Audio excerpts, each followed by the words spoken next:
नमस्कार। आज हम लोग पॉलिटी के करंट पॉलिटी के जो है टॉप 5 क्वेश्चन को डिस्कस करते हैं और उम्मीद करेंगे कि आप इस 5 क्वेश्चन को सॉल्व करेंगे। क्वेश्चन थोड़ा सा घुमा के पूछा गया है, तो ये बहुत बेसिक क्वेश्चन है। जो पढ़े लिखे होंगे या जिनकी तैयारी एकदम अच्छे से हो गई होगी वो राइट करेंगे। चलिए, करंट अफेयर्स विथ मनोकामना राय के साथ हम लोग टॉप 5 क्वेश्चन में पहला क्वेश्चन लेते हैं। पहला क्वेश्चन कह रहा है कि धर्म की स्वतंत्रता के अंतर्गत निम्न में से कौन से आर्टिकल या अनुच्छेद सम्मिलित नहीं है।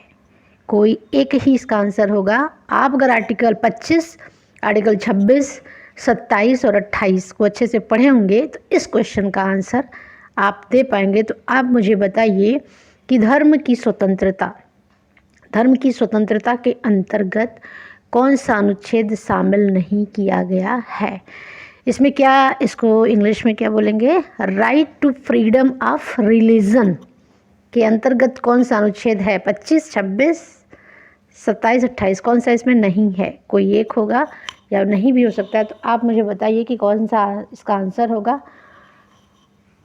चलिए, ए 25, बी 26 या सी 27 या डी 28।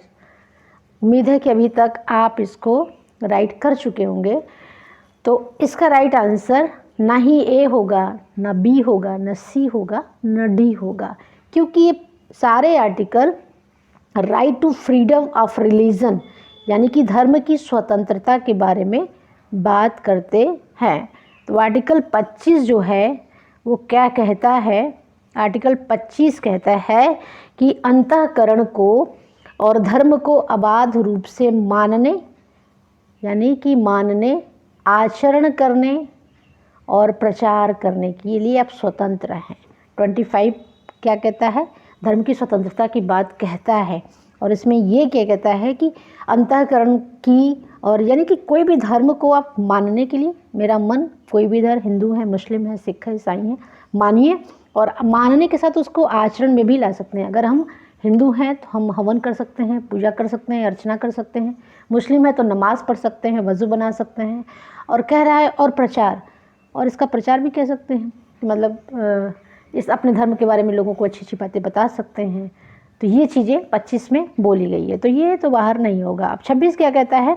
आर्टिकल 26 कहता है कि धार्मिक कार्यों के प्रबंधन की स्वतंत्रता। अगर कोई धर्म आप मानते हैं तो उसके मैनेजमेंट करने के लिए, उसके प्रबंध करने, मैनेज करने के लिए आप स्वतंत्र हैं, कोई दिक्कत नहीं है।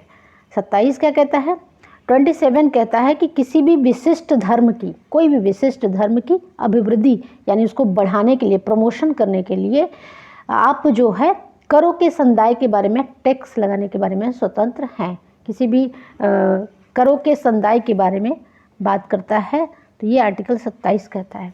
इसी तरह आर्टिकल 28 कहता है कि कुछ शिक्षा संस्थानों में, यानी कि कुछ ऐसे एजुकेशनल इंस्टीट्यूट होंगे, वहाँ धार्मिक शिक्षा या धार्मिक उपासना में उपस्थित होने के बारे में स्वतंत्रता की बात की गई है। ये आप डिटेल 25, 26, 27 पढ़ेंगे तो इसके बारे में और जानकारी आपको मिल जाएगी। तो आर्टिकल 25, 25, 26 और 27 और 28 ये चारों जो है धर्म की स्वतंत्रता के बारे में बात कर रहे हैं। तो ये नहीं जो है इसमें नहीं होगा। सभी जो है धर्म की स्वतंत्रता की बात करते हैं, right to freedom of religion की बात करते हैं।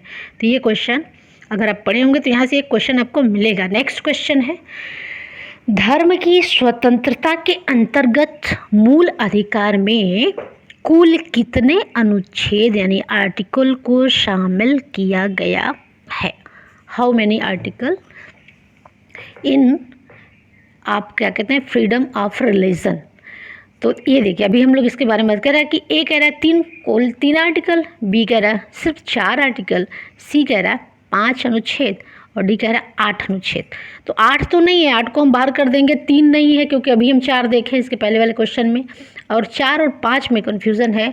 तो आपको बताया धर्म की स्वतंत्रता आर्टिकल 25 बात करता है, आर्टिकल 26, आर्टिकल 27, आर्टिकल 28, ये 4 आर्टिकल में 25, 26, 27 और 28 4 अनुच्छेद में धर्म की स्वतंत्रता की बात की गई है मूल अधिकार के अंतर्गत, फंडामेंटल राइट्स के अंतर्गत। तो इसका आंसर 4 या 5 में से ओनली बी होगा, सिर्फ चार अनुच्छेद। इस तरह से कभी कभी क्वेश्चन घुमा के पूछते हैं, आप आर्टिकल रट के जाते हैं, ये पूछते हैं कि कितने अनुच्छेदों में इसकी बात की गई है।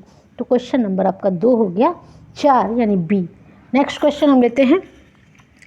कह रहा है संस्कृति और शिक्षा से संबंधी यानी कल्चरल एंड एजुकेशनल राइट्स, संस्कृति और शिक्षा से संबंधी अधिकार में कौन सा अनुच्छेद हटा दिया गया है? अगर आप इसको पढ़े होंगे तो आप राइट करेंगे, नहीं पढ़े होंगे तो आपसे कन्फ्यूज़न होगा। कह रहा है आर्टिकल 29, आर्टिकल 30, आर्टिकल 31 और आर्टिकल 32 कौन सा अनुच्छेद जो था इसमें से हटा दिया गया है? तो आपको बताएं, अभी तक आप राइट का, अगर आप पढ़े होंगे तो राइट आंसर कर चुके होंगे। 32 तो संवैधानिक उपचारों के अधिकार की बात करता है, तो 4 से अच्छा हम 3 में से खोजें तो ये डी को हम पहले ही बाहर कर देते हैं। अब बचा 29, 30, 31।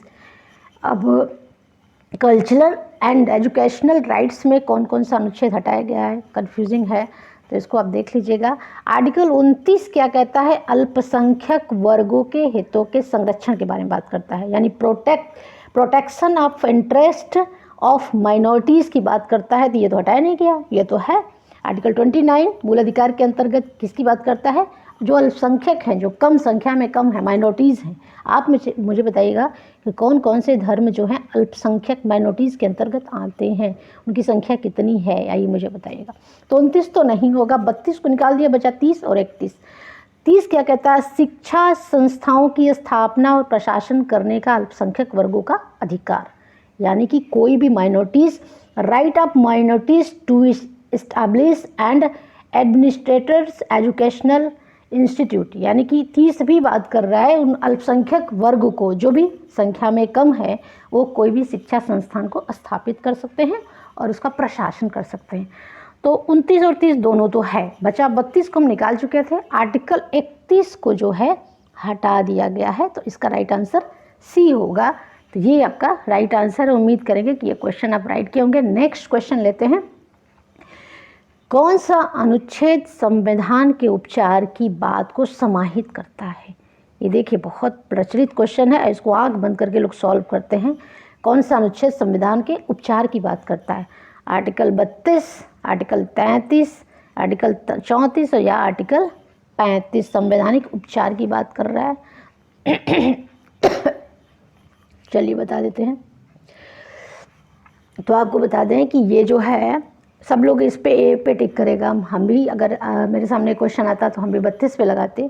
तो आपको बताएं आर्टिकल 32 संवैधानिक उपचारों का राइट ऑफ कॉन्स्टिट्यूशन रेमेडीज, संवैधानिक उपचारों के अधिकार में आर्टिकल 32, आर्टिकल 33, आर्टिकल 34, आर्टिकल 35 तीनों ही आते हैं, लेकिन बहुत ज़्यादा प्रचलित ये है ए फॉर एप्पल 32।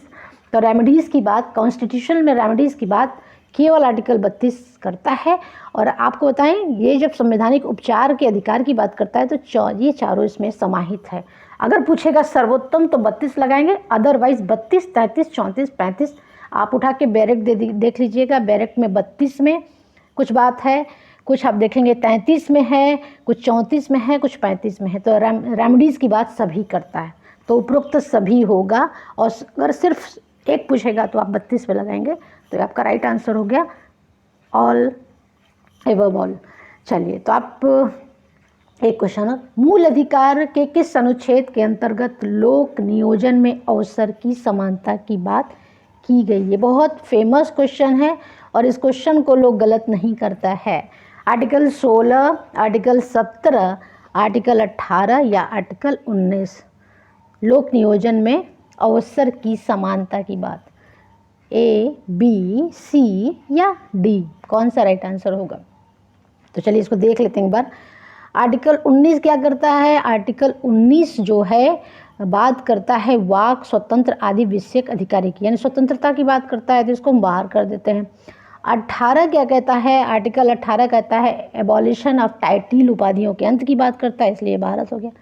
17 क्या कहता है? अस्पृश्यता का अंत, यानी एबॉलिशन ऑफ अनटचबिलिटी की बात करता है, तो 17 भी हो गया बाहर, यानी तीनों बाहर हो गए। तो बचे क्या? 16 क्या कहता है कि लोक नियोजन में अवसर की, यानी equality of opportunity in matter of public employment. 16 बात करता है, आर्टिकल 16। तो राइट आंसर इसका हो गया 16। बहुत फेमस क्वेश्चन है और ये हर बार पूछता है, छोटे छोटे एग्जाम में भी, बड़े एग्जाम में। तो ये आपके 5 आज के टॉप 5 क्वेश्चन है। एक क्वेश्चन को हम थोड़ा सा एक्सप्लेन करेंगे। क्वेश्चन नंबर 3, जिसको मैंने एक्सप्लेन नहीं किया, बहुत फेमस क्वेश्चन है और इसमें थोड़ा सा क्रॉस क्वेश्चन भी बन सकता है। यहाँ पे एक क्वेश्चन है कि संस्कृति और शिक्षा संबंधी कौन सा अनुच्छेद हटा दिया गया, अबॉलिश कर दिया गया है। तो आर्टिकल हम लोग 31 पढ़े थे। तो यहाँ पे क्वेश्चन है, इस आर्टिकल में किस चीज़ की बात की गई थी। तो इस आर्टिकल में संपत्ति के अनिवार्य अर्जन की बात ये करता था और बाद में इसको हटा दिया गया, यानी अबॉलिश कर दिया गया है, निरसित कर दिया गया है। तो यहाँ पे हटाया गया तो किस अनुच्छेद के अंतर्गत, किस संशोधन के अंतर्गत। तो अमेंडमेंट था 44 और ईयर था 1978 और 79। 44वां संविधान संशोधन 1978-79 में इसको हटा दिया गया। क्यों हटाया गया ये आप मुझे बताएगा। इसमें क्या था, इसमें था संपत्ति का अनिवार्य अर्जन था। 31 आर्टिकल में इसको अबॉलिश कर दिया गया है। तो ये आज आपके टॉप 5 क्वेश्चन, उम्मीद कर रहे हैं कि आपको पसंद आए होंगे और कोई सुझाव होगा तो मुझे बताइएगा। थैंक यू वीडियो देखने के लिए। लाइक सब्सक्राइब करिएगा, शेयर करिएगा। फिर मिलते हैं नए क्वेश्चन के साथ। धन्यवाद।